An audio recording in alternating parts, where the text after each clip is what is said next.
जय माँ समलेश्वरी। माँ समलेश्वरी हेउछन सारा ओडिशा रो आराध्य देवी, लोक विश्वास रो देवी, लोकों को आस्था और विश्वास रो प्राण केंद्र माँ समलेश्वरी मंदिर। कोटि कोटि लोक भाव जते बेले माँ कर ठाने जुड़ी है छे, लोक से भाव के आर आबेग के सम्मान जने करी मान को मंदिर रो रूपांतरण है, जेनटा की माँ कर सबु भक्त आर श्रद्धालु मानकर गुटे सपन रो प्रकल्प। माँ को आशीर्वाद ने ए प्रकल्पटा आज साकार है।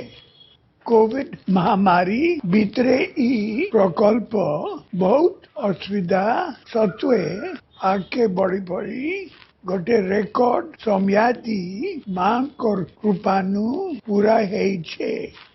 माँ समलेश्वरी मंदिर रूपांतरण चारटा मूल लक्ष्य रही थिला।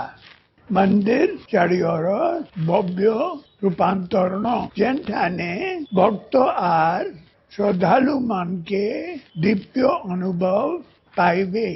এই प्रकल्प सारा ओडिशा रो पर्यटन अर्थनीति के आगे बढ़ाबा, इतार संगे महानदी घाट तैयारी है। सेनो हजार हजार भक्त श्रद्धालु एका संगे महानदी आलती देखी पारबे।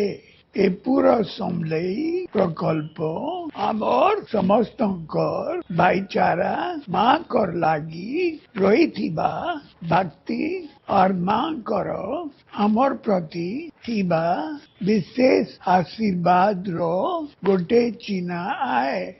5T रूपांतरण जरियारे आज 4 एकड़ छोट जगह जेन मान कर मूल मंदिर रही थिला, आज 38 एकड़ गुटे बड़ जगह ने माँ कर मंदिर जलसुजे।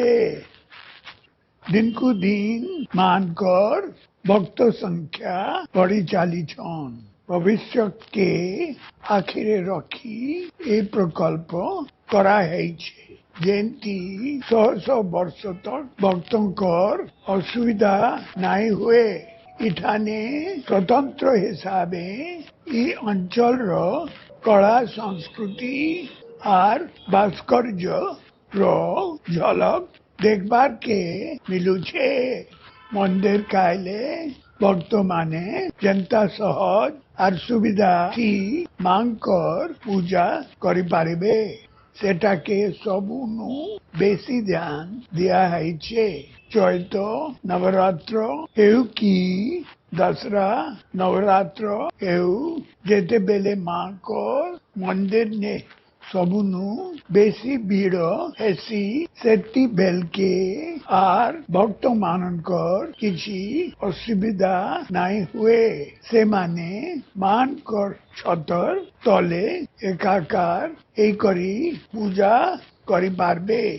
मंदिर रूपांतर लागी जेन कारीगर शिल्पी और श्रमिक निजर अवदान देछन, जेन माने इथे लागी जमी देछन, से मान को मुई मोर धन्यवाद जनाउछे एवं से मानकर सहयोग उड़ीसा सबु देने मने रखवा।